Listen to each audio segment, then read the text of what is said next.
ओम शांति। मीठे बच्चों, यह भूल भुलैया का खेल है। क्या भूल भुलैया है? तुम मुझे घड़ी घड़ी भूल जाते हो, फिर याद आ जाता हूँ, फिर भूल जाते हो, फिर याद आ जाता। ये भूल भुलैया का खेल है। निश्चय बुद्धि बनो तो इस खेल में फंसेंगे नहीं। क्या बन जाओ? निश्चय बुद्धि बन जाओ कि ये खेल है और इसमें मुझे फंसना नहीं है। प्रश्न है, कयामत के समय को देखते हुए अब तुम बच्चों का क्या कर्तव्य है? विनाश का समय देखते हुए तुम्हारा क्या काम है, क्या कर्तव्य है? तुम अब क्या करोगे विनाश के इस खेल में, कयामत के समय में? देखो, उत्तर है अब तुम्हारा कर्तव्य है अपनी पढ़ाई में अच्छी रीति लग जाना। क्या कर्तव्य है?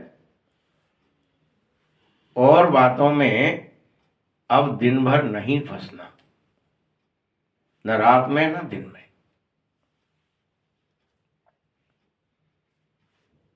बाप तुम्हें अपने नयनों पर बिठाकर अपने गले का हार बनाकर साथ ले जाएंगे। बाप तुम्हें कहां नयनों पर बिठाकर गले का हार बनाकर साथ ले जाएंगे।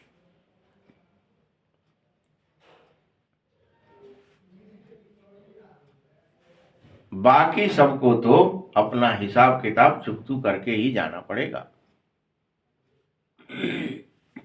तुम्हारे लिए फैसिलिटी है स्पेशल।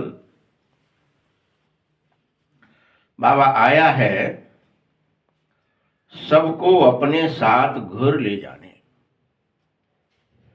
किस लिए आया है? सबको अपने साथ घर ले जाने।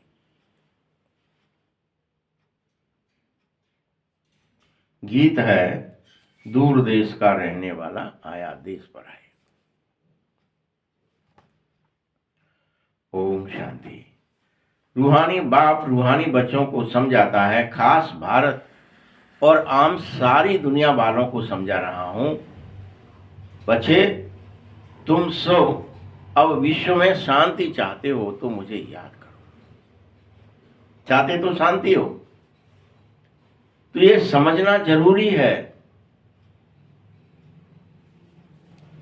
तुम्हें समझना चाहिए कि विश्व का मालिक विश्व में शांति स्थापित करता है और कोई नहीं कर सकता। सब जगह त्राहिमाम जो होने लग गया, बम गिरने लग गए, ये गॉड फादर को ही पुकारना चाहिए, हे परमात्मा आकर विश्व में शांति फैला दो। किसी को पुकारें, वह भी बेचारों को किसको पुकारना चाहिए किसको ना पुकारना चाहिए बेचारों को पता तक नहीं है।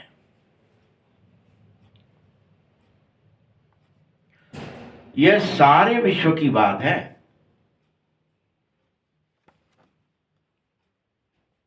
क्योंकि सारा विश्व, सभी मनुष्य शांति चाहते हैं। सबके सब अशांत हो गए, विचलित हैं, भयभीत हैं, दुखी हैं।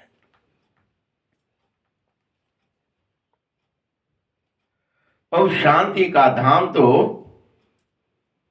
अलग है। जहां बाप और आप सब रहते हो वो तो तुम्हारा ही घर है, वो तो धाम है। बेहद का बाप अभी तुम्हें समझाता है मीठे बच्चों, इस दुनिया में ढेर के ढेर मनुष्य आ गए हैं, सब ऊपर से उतर उतर करके। तो क्या हुआ है, अनेक धर्म स्थापित हो गए हैं। कहते भी हैं कि अगर विश्व में एक धर्म हो जाए तो शांति हो जाएगी। टकराहट हो गई है, अनेक भाषा हो गए हैं, अनेक मतभेद, मत के अंदर भेद है। यही तो अनेकता है।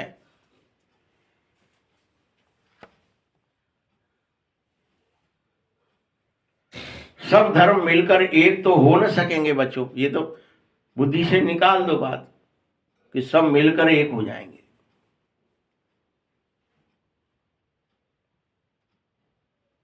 त्रिमूर्ति की महिमा भी है,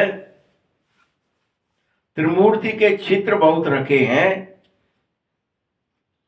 तुम यह भी जानते हो कि ब्रह्मा द्वारा स्थापना किसकी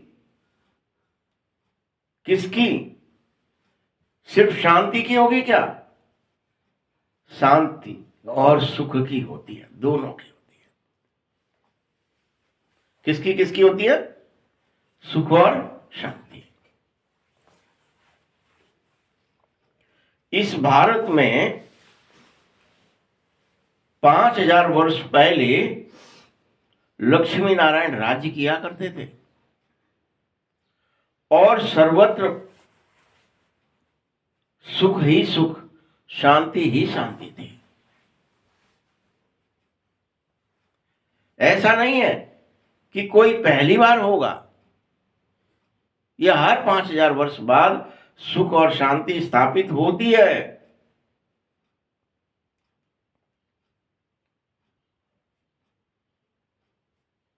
जब तुम अब चाहते हो ना फिर से कि पुनः एक धर्म, एक राज्य, एक भाषा की स्थापना हो जाए,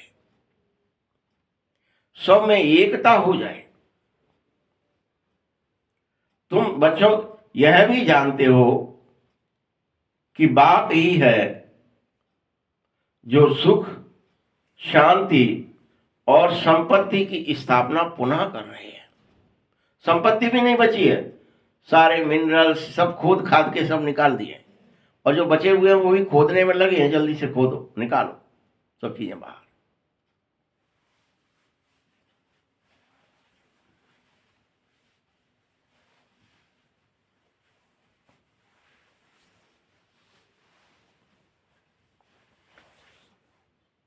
तो यह कोई नई बात नहीं है।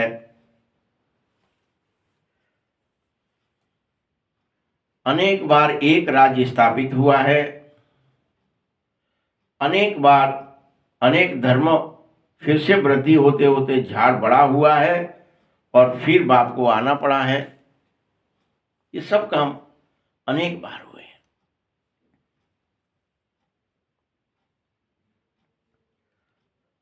यह भी तुम समझो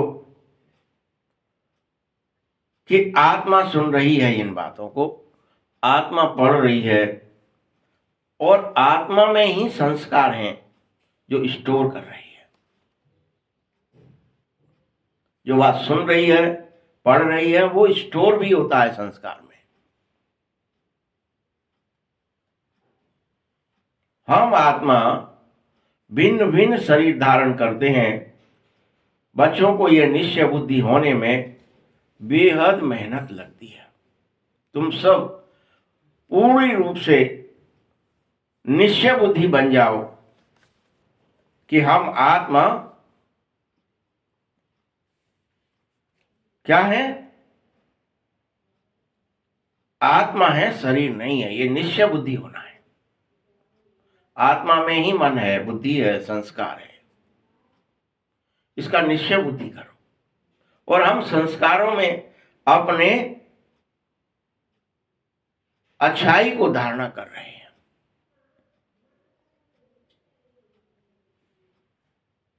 बाबा कहता, लेकिन बच्चे घड़ी घड़ी तुम भूल जाते हो कि तुम आत्मा हो। घड़ी घड़ी तुम भूल जाते हो कि बाबा तुम्हें पढ़ा रहा है। इसीलिए बाप समझाते समझाते कहते, बच्चे ये तो भूल भुलैया का खेल हो गया है तुम्हारे लिए।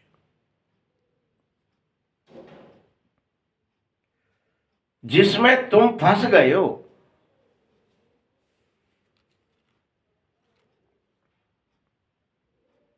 तुम्हें पता ही नहीं है कि हम अपने घर अथवा राजधानी में कैसे जाएंगे।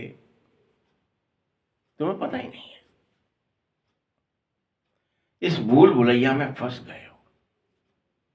कैसे घर जाएं, कैसे इस भूल भुलैया से निकले, कैसे स्वयं के राजा बने। इंद्रजाल में फंस गए हो।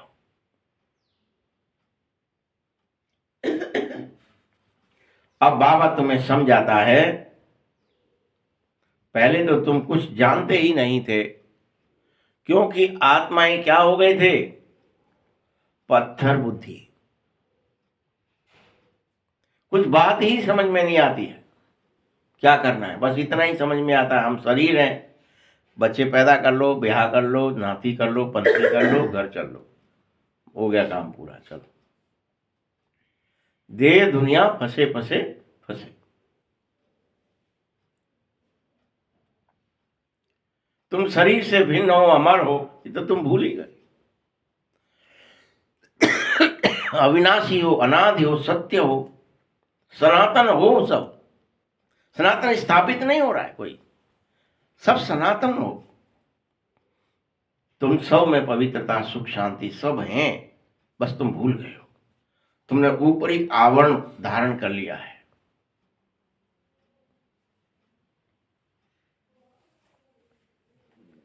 अभी देखो, पूरी तरह पत्थर बुद्धि बन जाते हो।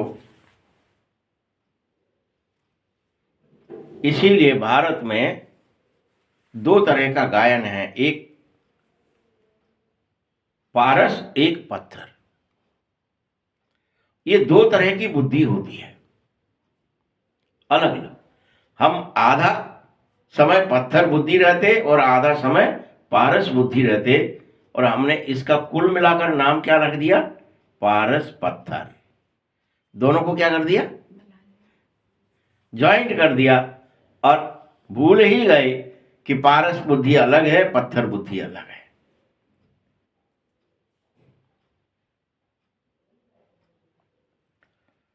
पत्थर बुद्धि और पारस बुद्धि का भारत में ही गायन है। विश्व को तो पता ही नहीं पारस कुछ है, यहां तो बस ढूंढते रहते।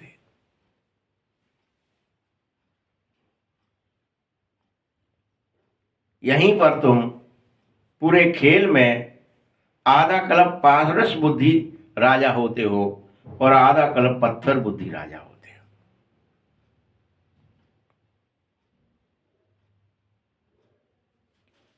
पारसनाथ का मंदिर तो बना लिया तुमने, बनाया पत्थर का, नाम रख दिया पारसनाथ। कोई व्यक्ति है। यह बात बुद्धि की थी, घटित शरीरों पर कर देते हो। अभी तुम जानो कि हम सब आत्माएं पाठ बजाने आए हैं। क्या करने आए हैं? पाठ बजाने, एक्टिंग करने। आगे ये जानते ही नहीं थे कि हम पाठ बजा रहे हैं, हकीकत समझते थे। मीठे बच्चों, भल तुम इसे संसार को अभी कांटों का जंगल कह रहे हो, सो तो सारी दुनिया कांटों का जंगल हो गई है। सब एक दूसरे को चुभते ही हैं। कोई किसी को गुलगुल या फूल बनकर के सुख नहीं देना चाहता, सब एक दूसरे को चुभना चाहते हैं।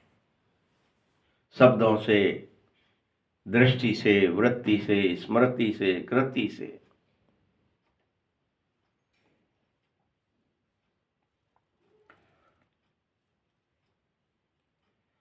फूलों के बागीचे में को आग लग चुकी है, ऐसा कभी सुना नहीं होगा। हमेशा जंगल को आग लगती है, लेकिन यहां तो फूलों का बागीचा कहीं रहा ही नहीं है।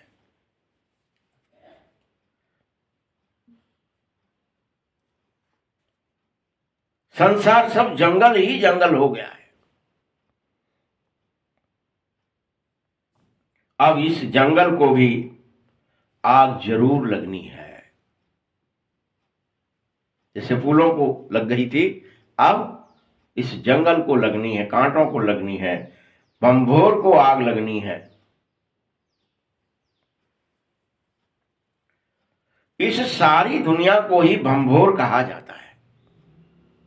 भंभोर का मतलब बाबा कह रहा है सारी दुनिया को ही भंभोर कहा जाता है।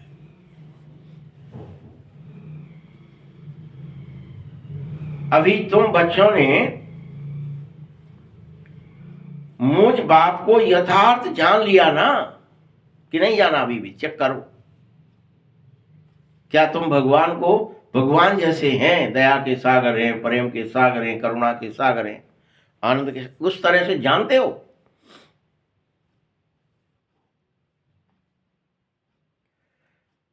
उसी दृष्टि से तुम मेरे सन्मुख बैठे हो।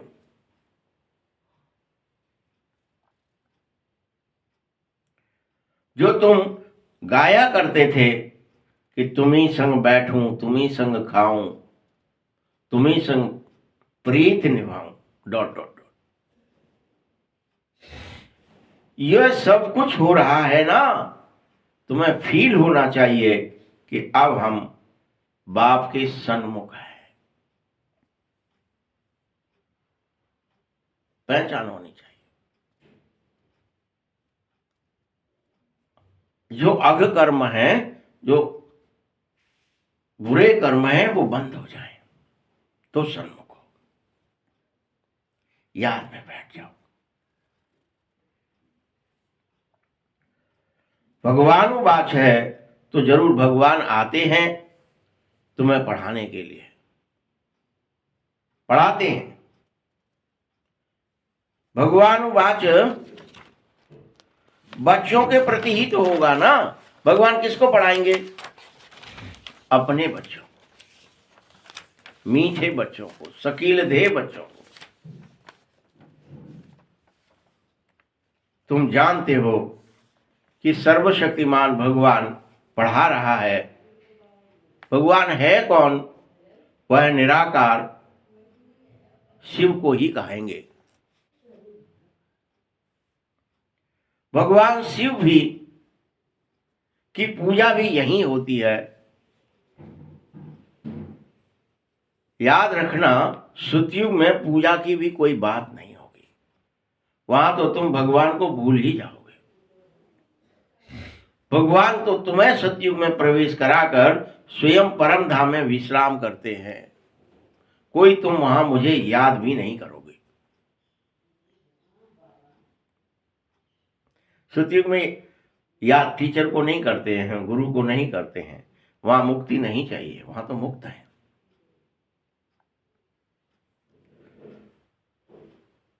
वहां बाप को भी याद नहीं करते कि हमारी कोई पालना करे। वहां प्रकृति ऑटोमेटिक पालना करती है। इसलिए वहां कोई याद नहीं करता बाबा को। बाबा सतयुग में आता भी नहीं है।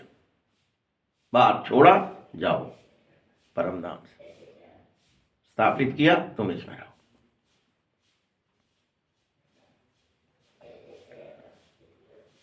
तुम भक्तों को, जिन्होंने 63 जन्म भक्ति की थी, सतयुग की राजधानी का फल उन्हीं को मिलता है।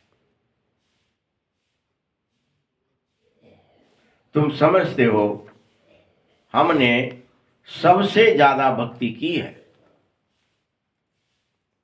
इसीलिए पहले पहले हम ही बाबा के पास आए हैं, फिर हम ही राजधानी में जाएंगे।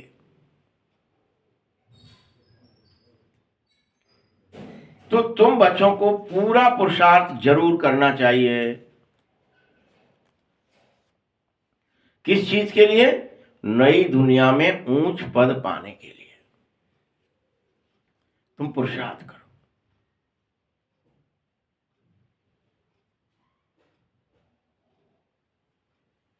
बच्चों के दिल में होनी चाहिए कि अब हम जल्दी से जल्दी अपने नए घर में चले जावें।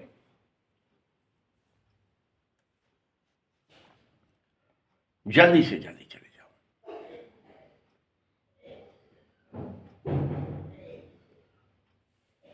शुरू में ही नया घर होगा, जो पहले जाएगा उसको नया घर मिलेगा, फिर धीरे धीरे वही घर पुराना होता जाएगा।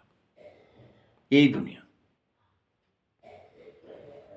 कहेंगे हमारे दादा परदादा का यह मकान है, तो पीछे आने वाले ही बहुत होते हैं ना। जितना जोर से पुरुषार्थ करेंगे वही पहले पहले प्रथम जन्म में और नए घर में नई दुनिया में जाएंगे।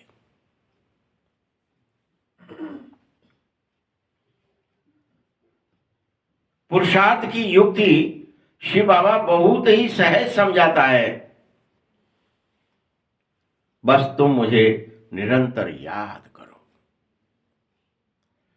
वो भी अपने को आत्मा निश्चय करके।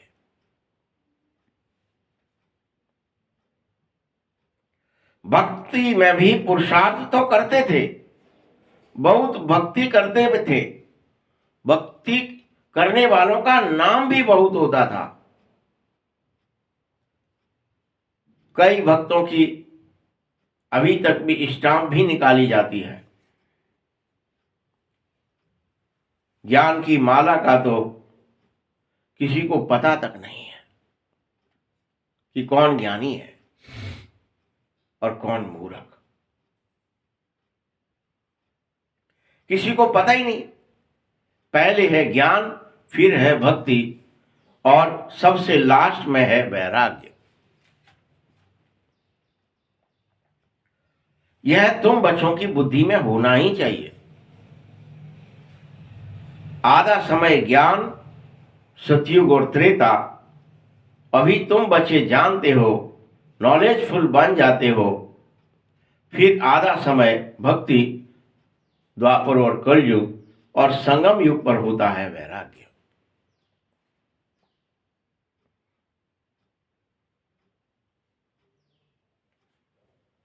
टीचर बन करके सदैव फुल नॉलेज वाले होते हैं, वही टीचर कहलाते हैं। स्टूडेंट में नंबरवार मार्क्स होते हैं। यह बेहद का टीचर शिव बाबा है, वही तुमको बेहद की बातें पढ़ाता है। कभी कोई स्टूडेंट को नंबरवार ही पास होंगे, पढ़ा न सकेंगे।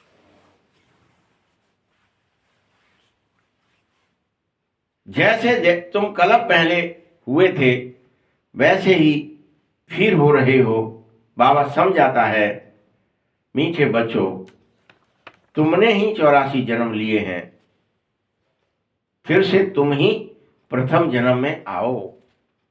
इतना पुरुषार्थ करो, रात दिन मेरी याद में रहो।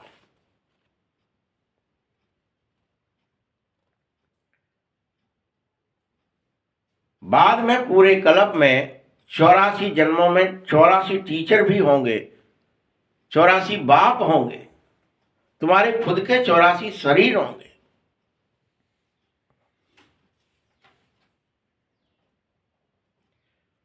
पुनर्जन्म तो सबको लेना जरूरी है, लेना ही पड़ेगा। लेकिन पहले पहले जरूर सतो प्रधान दुनिया होती है, फिर पुरानी और तमो प्रधान हो जाती है।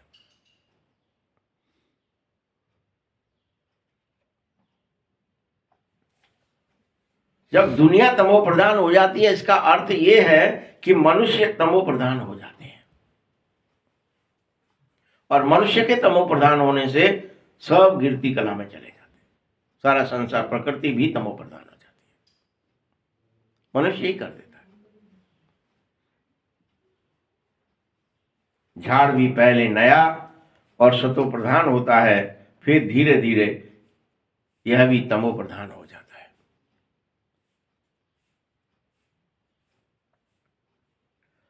नए पत्ते बहुत अच्छे अच्छे वृक्षों में होते हैं ना, वैसे ही यह बेहद का झाड़ है मनुष्यों का। तुम सब पत्ते हो, इसीलिए ढेर डगाल निकल पड़ी है, ढेर धर्म हो गए हैं।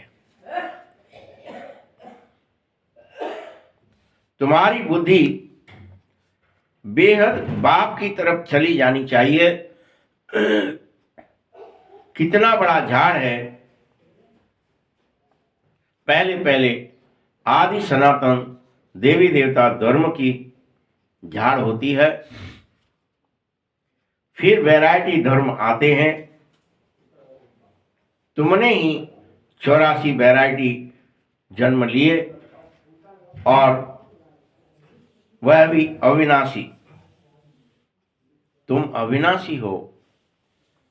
एक्टिंग करने के लिए शरीर रूपी वस्त्र लेते हो, अलग अलग मुखौटे पहनते हो। तुम जानते हो कि हमने 84 वैरायटी जन्म अवश्य लिए हैं।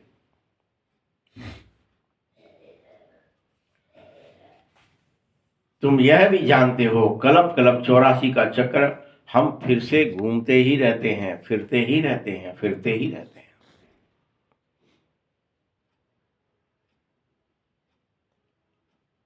और यह भी विश्वास करो कि हम ही 84 के चक्र में आते। 84 लाख जन्म कोई मनुष्य की आत्मा नहीं लेती है। इस बात पर पूर्ण विश्वास करना चाहिए। वैरायटी, वह तो वैरायटी जानवर आदि ढेर हैं, बल उनकी गिनती कोई कर ही नहीं सकता, और मनुष्यों को उनकी गिनती के पीछे पड़ना भी नहीं है।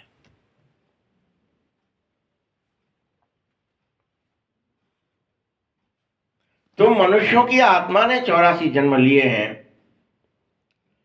यह पाठ तुमने बजाया है, और तुम पाठ बजाते बजाते एकदम जैसे टायर्ड हो गए हो, दुखी बन गए हो।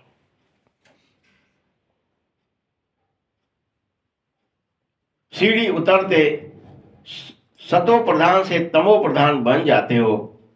बाबा फिर से तुम्हें सतो प्रधान ही बनाता है, और कहता है मैं तमो प्रधान शरीर, तमो प्रधान दुनिया में आया हूं। अब सारी दुनिया तमो प्रधान हो गई है, तब मुझे आना पड़ता है तुम सबको और इस सारी दुनिया को सतो प्रधान बनाने के लिए।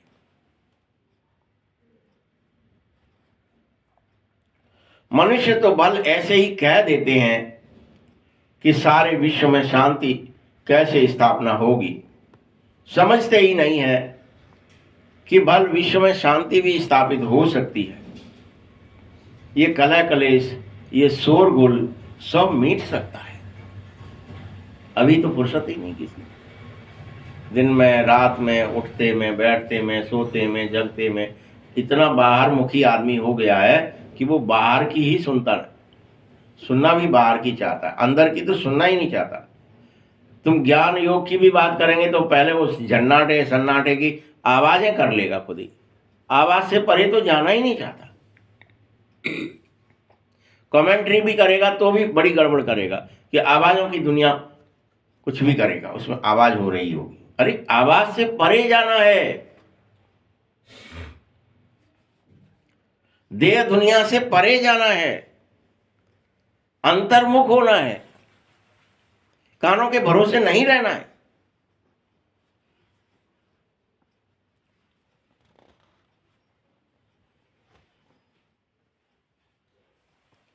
तुम समझते ही नहीं है कि विश्व में शांति भी होती है। बाबा कहता है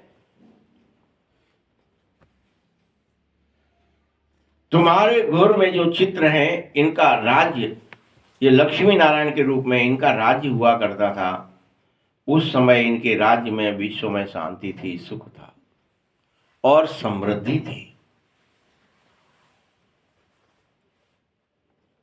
उसको स्वर्ग कहा जाता था दुनिया को। नई दुनिया को ही हेवन या गोल्डन एज कहा जाता है। अभी ये पुरानी दुनिया बदलनी है, वह राजधानी स्थापन हो रही है। विश्व में राज्य तो इनका ही था। इन लक्ष्मी नारायण के मंदिर में देखो बहुत मनुष्य जाते हैं।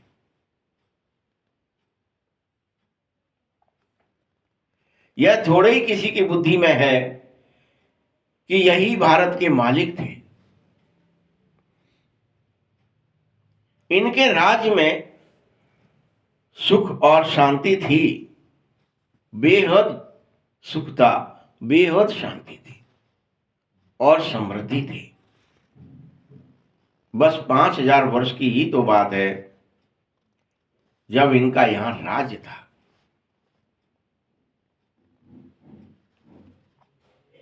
आधा कल्प के बाद पुरानी दुनिया कही जाती है, इसीलिए धंधे वाले लोग स्वास्तिका रखते हैं चौपड़े में। उसका भी अर्थ है ना, वह तो गणेश कह देते हैं। गणेश को फिर विघ्न विनाशक देवता समझ बैठते हैं। वास्तविकता तो यही है कि वह पूरे 4 भाग होते हैं और वह चारों युगों के प्रतीक है। यह सब भक्ति मार्ग है, लेकिन कोई यथार्थ को समझना ही नहीं चाहता है। बस दीपावली मनाया और उस पर वह स्वास्तिका बना दिया। वास्तव में अंतर्दीप जलाना है, याद की यात्रा सीखनी है, आत्म ज्योति जगानी है। पुनः आत्म ज्योति की जागृति होने से तुम 21 जन्मों के लिए सुख, शांति और समृद्धि को प्राप्त हो जाओगे। मीठे बच्चों, तुम्हारी बेहद कमाई होगी। तुम सब भूलकर निरंतर बाबा की याद में रहो। और इस काम को करने में तुम बच्चों को बहुत खुशी होनी चाहिए। ऐसे नहीं कोई जबरदस्ती कर रहे हैं, कोई दुख से कर रहे हैं, कोई ठनगन से कर, बहुत खुशी होनी चाहिए।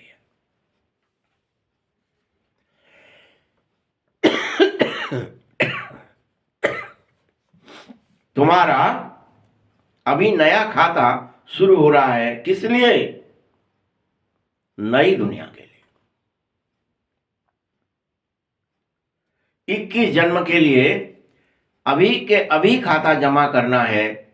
अब बाप तुम बच्चों को समझाता है, मीठे बच्चों, तुम अपने को आत्मा समझ सुन रहे हो ना? आत्मा समझकर ही सुनो, आत्म निश्चय में रहो, आत्मस्मृति करो, क्योंकि आत्मा समझकर सुनोगे तो खुशी रहेगी ही रहेगी। बाबा हमको पढ़ा रहा है, भगवान वाच है, भगवान तो एक ही होते हैं ना। जरूर वह आकर के पर काया प्रवेश करता है, तभी तो बोलता है, और तब भगवान वाच कहा जाता है कि भगवान ने उवाच किया, बोला। वह यही बात बोलता है, यह भी किसी को पता नहीं है, तभी तो नेति नेति करते रहते हो। कहते भी हैं वह भगवान है, वह परमपिता परमात्मा है, फिर कह देते हम नहीं जानते। नेति नेति मतलब हम नहीं जानते उसे, उसकी महिमा अपरंपार है, ये है, ऐसे करके बेवजह का गपोड़ा मार देते। अरे उसकी महिमा है कि वह दया का सागर है, प्रेम का सागर है, आनंद का सागर है, करुणा का सागर है, पवित्रता का सागर है, सुख का सागर है, शांति का सागर है, ज्ञान का सागर है, शक्तियों का सागर है। कहते भी हैं शिव बाबा, फिर इस ब्रह्मा को भी बाबा कह देते हैं। लेकिन क्या कभी विष्णु को बाबा कहोगे? प्रजापिता बाबा हो सकता है, तुम सब बी के प्रजापिता नाम न होने से इस बात को समझते नहीं हो। अभी तो देखो, ढेर के ढेर बी के हैं, तो जरूर प्रजापिता भी होगा, इसीलिए प्रजापिता अक्षर जरूर डाला करो, तो समझेंगे प्रजापिता तो हमारा ही बाप ठहरा। नई दुनिया, नई सृष्टि जरूर प्रजापिता द्वारा ही रची जाती है। हम आत्माएं भाई भाई हैं, फिर शरीर धारणा करके भाई बहन हो जाते हैं।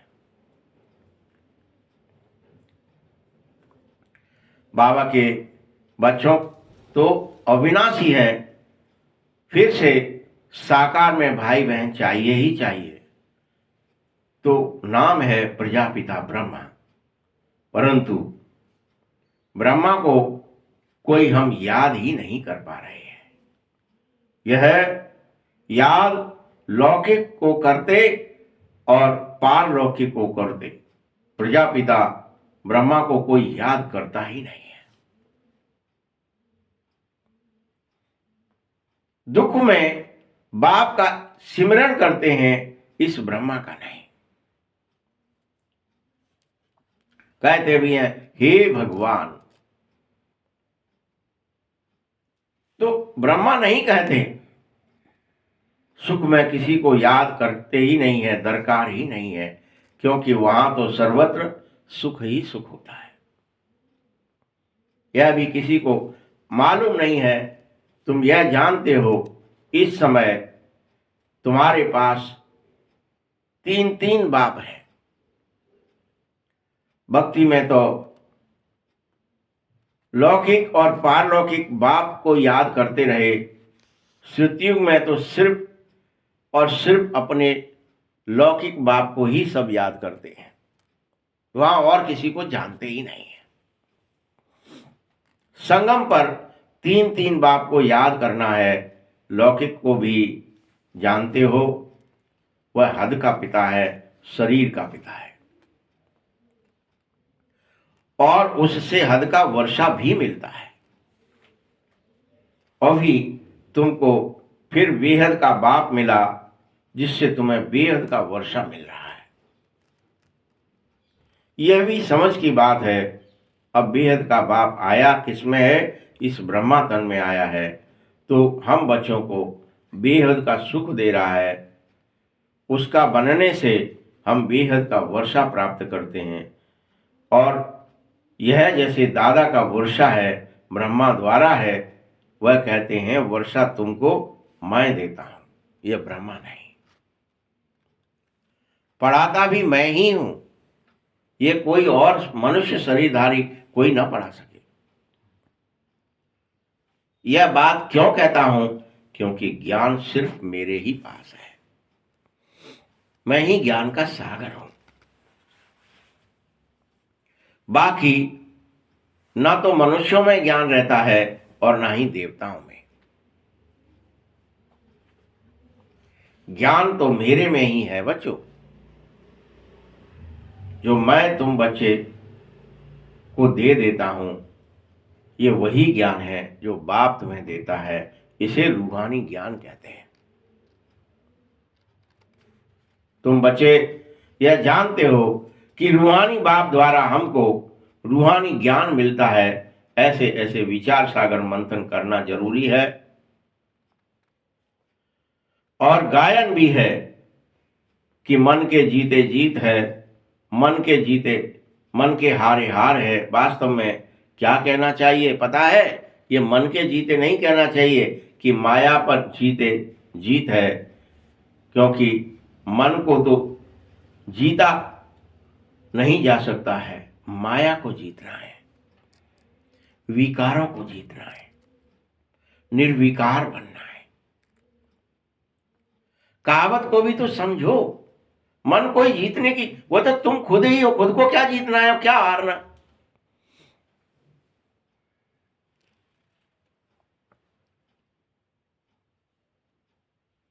इसीलिए माया को जीतना है, मन को जीता नहीं जाएगा। मनुष्य कहते हैं मन को शांति चाहिए। अरे बाबा कहता है बल आत्मा कैसे कहेगी कि मन को शांति चाहिए, क्योंकि उसे तो खुद पता है, आत्मा को, हर एक आत्मा को पता है कि हमारा तो घर ही शांति धाम है, हम तो हैं ही शांत स्वरूप, परम शांत, वहीं के रहने वाले हैं शांति धाम के। आत्मा जब शरीर में प्रवेश कर जाती है तभी तो यह शरीर काम करने के लिए तत्पर हो जाता है। तब वह आत्मा ही काम करती है, आत्मा ही सुनती है, बोलती है, देखती है, विचार करती है और कर्म करती है।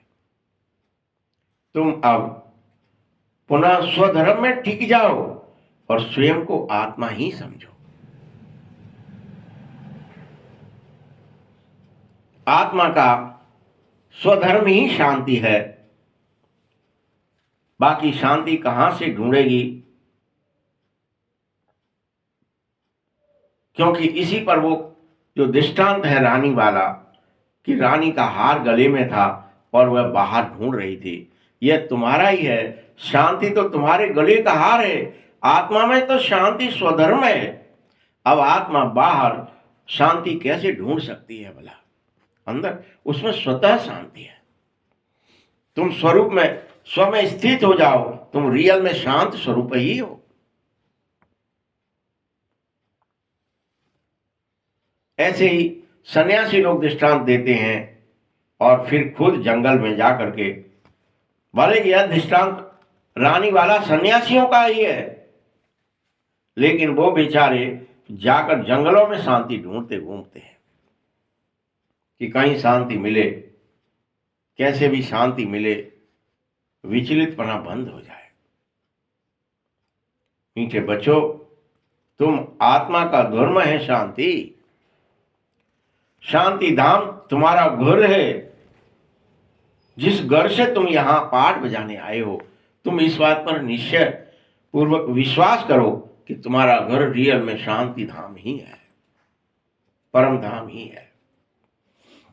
शरीर से फिर कर्म भी करना पड़ेंगे जब शरीर धारण किया है तो, क्योंकि शरीर से अलग होने से फिर कर्म होना बंद हो जाते हैं, सन्नाटा हो जाता है और आत्मा जाकर दूसरा शरीर धारण करती है।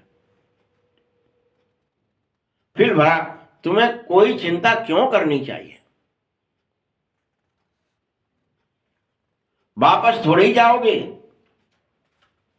परंतु मनुष्यों को अभी तो बड़ा ही मोह सताता है।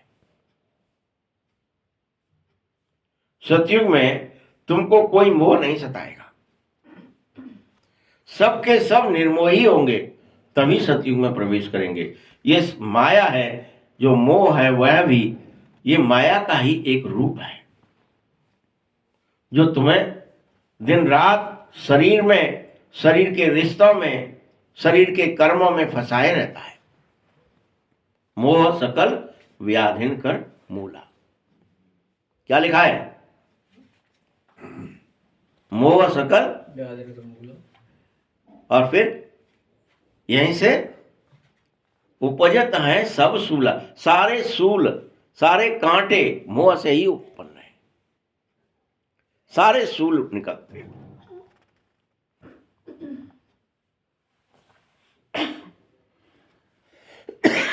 सतयुग में कोई मोह नहीं होगा किसी को किसी से, सताएगा ही नहीं। वहां इन पांचों विकारों में से एक भी नहीं होता है, कोई भी। वहां रावण राज्य ही नहीं है, वहां तो है ही राम राज्य। मीठे बच्चों,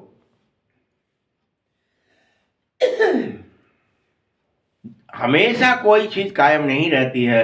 अगर हमेशा राम राज्य भी रहे तो हो न सके, हमेशा रावण राज्य हो तो भी फिर मनुष्य थक जाए।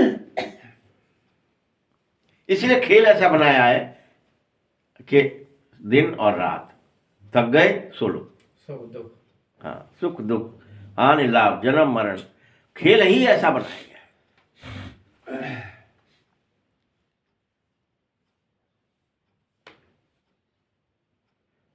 जो रावण राज्य में है वह फिर कभी सुख देख न सकेंगे, तो भला सुख देखेंगे नहीं तुम तो रावण राज्य होते हुए भी थक ही जाएंगे, सुख ही नहीं मिलेगा अब तो कभी।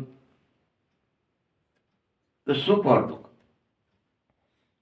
तुमको बाप अभी आस्तिक बना रहा है, तुम आस्था रखो, विश्वास रखो कि जरूर तुम दुख के दिन बीतेंगे और सुख के आएंगे। तुम त्रिकालदर्शी भी बन जाओ। मनुष्य बाप को ही नहीं जानता है, इसीलिए पूरी तरह नास्तिक हो गया है। सारे मनुष्य, उनकी आस्था और विश्वास मिट गया कि भगवान कोई है, विश्वास ही खत्म हो गया। सोचते हैं शायद ये मशीनें ही सब कुछ कर लेंगे, ये करंट ही कुछ कर देगा, यही सब कुछ है। नहीं, ये दुनिया जो हम ढूंढते जा रहे हैं धीरे धीरे यही कर लेगी। भगवान है, आस्था रखो, विश्वास रखो, नास्तिक मत बनो। अभी तुम जानते हो शास्त्र आदि जो पास्ट हो गए हैं ये सब भक्ति मार्ग की सामग्री है, लेकिन अब तुम जो ज्ञान मार्ग में हो तुम मेरे से बैठकर नित्य सुनो, समझो और उस पर चल पड़ो। इस ज्ञान मार्ग पर स्थित हो जाओ। बाप तुम बच्चों को बेहद प्यार से नयनों पर बिठा करके गले का हार बना करके घर ले जाएगा। मैं तुम सबको घर ले जाने ही तो आया हूं। तुम्हें प्यार से नयनों पर बिठाता हूं। जो बैठना चाहते हैं, जो गले का हार बनना चाहते हैं, उन्हें अपने गले का हार बनाता हूं। आओ घर चलो। पुकारते तो सभी है, लेकिन जो काम चिता पर अभी भी बैठे हैं और काले हो गए हैं, बाप चाहता है वह ज्ञान चिता पर बैठें, अपना हिसाब किताब चुकतू करें और घर वापस चलें। ये इच्छा है बाबा की, ये चाहत है। और तुमसे चाहता है तुम जाकर उनकी सेवा करो, उन्हें काम चिता से उठाकर ज्ञान चिता पर बिठाओ। रोज सबको ज्ञानी बनाओ, सबको ये जानकारी दो तुम आत्मा हो, शरीर नहीं हो। क्यों काम चिता पर बैठे, काम काम है, काम है, काम है। अभी किसी से आप पूछेंगे भाई साहब चलो कुछ बात करनी है, कुछ मुला, अरे भाई साहब काम है जरा, अरे भाई साहब काम है जरा, अरे भाई साहब काम है जरा। अरे काम चिता पर ही बैठ गए, काम ही काम है, दिन भर रात भर काम से फुर्सत नहीं। देखो भवानी जो है जहां तक नहीं आ पा रही, काम ने पकड़ लिया है। काम है, काम है, काम है, उनके लिए मुरली चलती है स्पेशली, अब वो भी नहीं आती। पकड़ लिया काम ने, काम बहुत है, काम बहुत है, करते रहो काम। बेशक सुन रहे हैं, उससे क्या होता है, बैठना पड़ेगा। काम चिता पर ही बैठे, काले हो जाओगे नहीं तो ज्ञान चिता पर बैठो। और जो कुछ भी हिसाब किताब है किसी का, उसे चुकतू करो और वापस घर चलो। हिसाब किताब तो चुकतू करना पड़ेगा।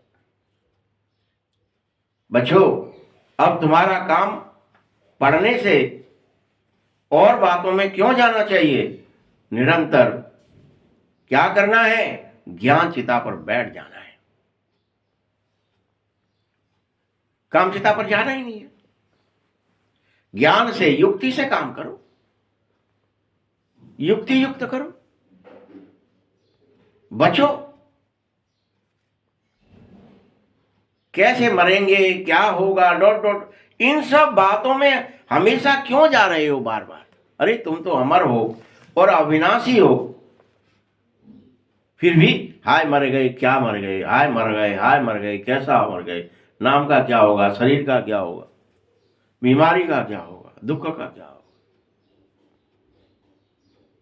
मीठे बच्चों, ये तो कयामत का समय है। अगर अभी ज्ञान चिता पर नहीं बैठे तो बल कब बैठोगे? टाइम कहां है तुम्हारे पास? अभी भी काम में ही लगे रहेंगे।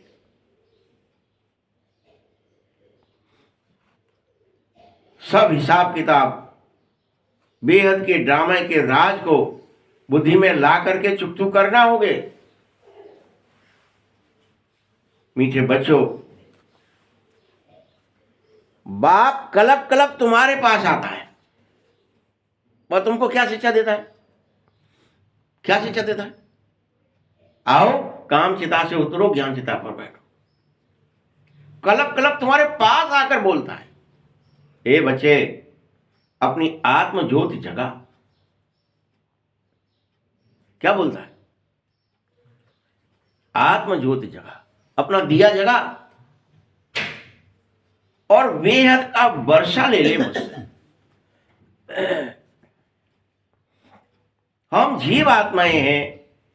बाबा ने देह में आकर पर काया तुम्हारी खातिर प्रवेश किया है कि तुम इस बात को समझ सके।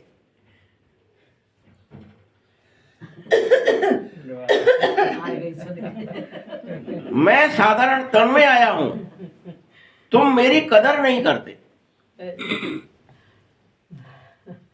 और तुमको बैठ समझाता हूं। आओ, तुम भल अपने जन्मों को नहीं जानते, लेकिन मैं तुम्हें जानता हूं कि तुम क्या हो। और कोई ऐसे कह न सके कि बच्चे तुम सब देही अभिमानी बनो और ज्ञान चिता पर बैठ जाओ और मुझ बाप को याद करो। कोई मनुष्य की दम नहीं है यह बात कहने की। अच्छा मीठे मीठे शकील दे बच्चों प्रति माता पिता बाप दादा का याद प्यार और गुड मॉर्निंग। रूहानी बाप की, रूहानी बच्चों को नमस्ते। रूहानी बच्चों की भी बाप दादा को बहुत बहुत याद प्यार और नमस्ते। धारणा के लिए मुख्य सार है, याद की यात्रा में रहकर, पहला पॉइंट है ये, याद की यात्रा में रहकर सच्ची सच्ची आत्म ज्योति जलाकर दीपावली रोज मनानी है। क्या करनी है? याद की ज्योति जलानी है। बाबा याद है, काम याद नहीं है। जानकारी, ज्ञान चिता पर बैठे हैं हम, मुझे बाबा याद करना है, मुझे अब मैं आत्मा हूं, मैं शरीर नहीं हूं, मुझे बाबा को ही याद करना है। मैं काम धंधे को याद नहीं कर सकता, मुझे तो बाबा, मैं एक्टिंग करने आया हूं। तो रोज दीपावली मनानी। क्या आदेश है मुरली का? और अपन क्या सोचते हैं, एक दिन दिया जला लेंगे बहुत। रोज दीपावली, रोज दिया जलाना है। अपना नया खाता पुनः इस कल्प में 21 जन्म के लिए जमा करना है। टाइम कहां है तुम्हारे पास? अपना नया खाता 21 जन्म के लिए जमा करना है। दूसरा पॉइंट है, ड्रामा के राज को बुद्धि में रख। किसको रखना है? ड्रामा को राज। उसमें क्या गहरा राज है ड्रामे में? कि पढ़ाई के सिवाय किसी बात में जाना ही नहीं मुझे। जो बाबा कह रहा है मुझे पढ़ना है और मुझे उस राज में प्रवेश कर जाना है कि नहीं, मुझे ज्ञान चिता पर बैठना है, मुझे दीपक जलाना है, मुझे लौ लगानी है, मुझे बाबा को बस इतना ही काम करने में आया हूं। अब मुझे कोई भी तरीके से कोई व्यक्ति, कोई वस्तु, कोई कर्म, कोई विचार, कोई भावना मुझे फिर से काम चिता पर नहीं बिठा सकते।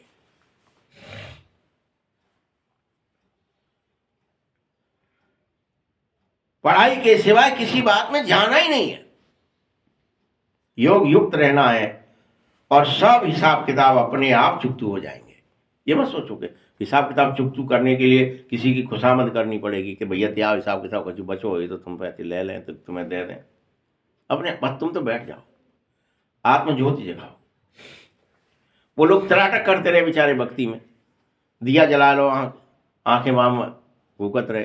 तुम्हें आत्म ज्योति जगानी है और रोज दीपावली मनानी है, रोज आत्मस्मृति, काम की स्मृति में नहीं रहना है कि मुझे तो घर जाना है, मुझे तो घर जाना है, बाबा आए मुझे लेने, बाबा आए मेरे लिए ढोलक बजाने, बाबा आए मेरे इस देह दुनिया से बाहर निकालने, बाबा आए मेरे कर्म बंधन काटने, बाबा आए। तुम्हें बाबा की बात सुनो, फिर से अपना शक्ति स्वरूप, शांत स्वरूप, आनंद स्वरूप, प्रेम स्वरूप सब धारणा करूं और अपने सातों स्वरूपों में स्थित हो जाऊं।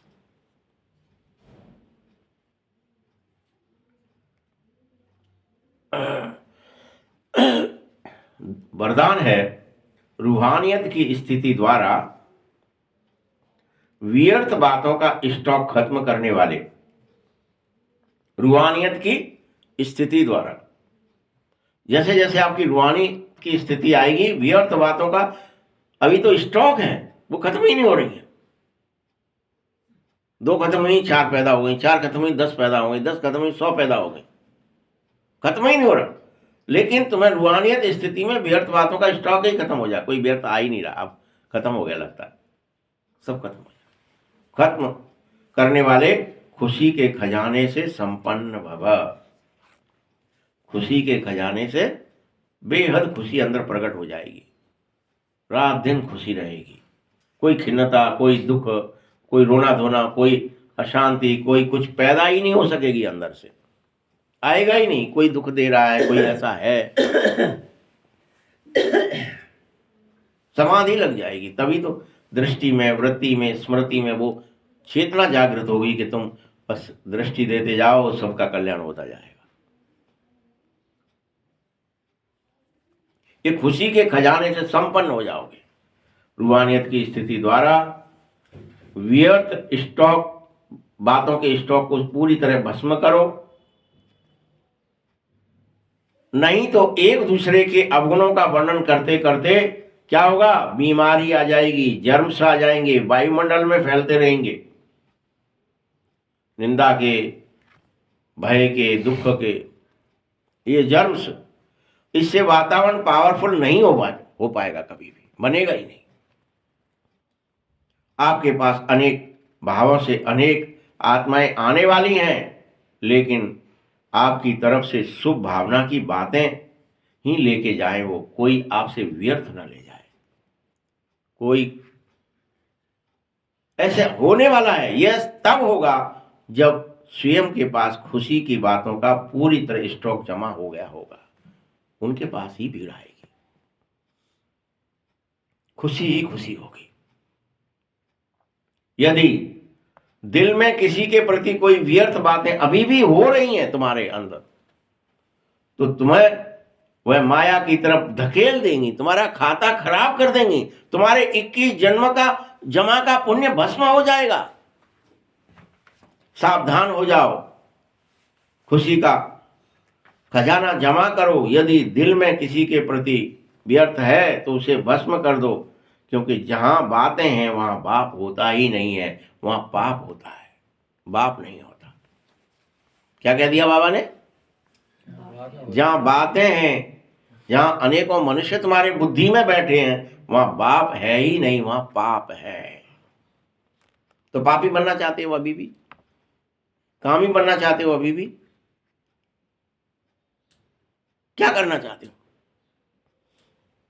स्लोगन है, स्मृति का स्विच ऑन हो तो मूड ऑफ हो ही नहीं सकता। अगर स्मृति है तो कैसे कोई मूड ऑफ कर लेगा। अव्यक्त इशारे में विदेही और अशरीरी स्थिति का समय आ गया है। अब इस अभ्यास को बढ़ाने के लिए रोज बाबा एक युक्ति बताता है, हर मुरली में बताता है। आज की युक्ति है, जितना जो बिजी है उतना ही उसको बीच बीच में ये अभ्यास करना बेहद जरूरी है। फिर सेवा में जो कभी कभी थकावट हो रही है, कभी कुछ न कुछ आपस में हलचल, एक दूसरे के प्रति विवाद हो रहे हैं, वह नहीं होंगे।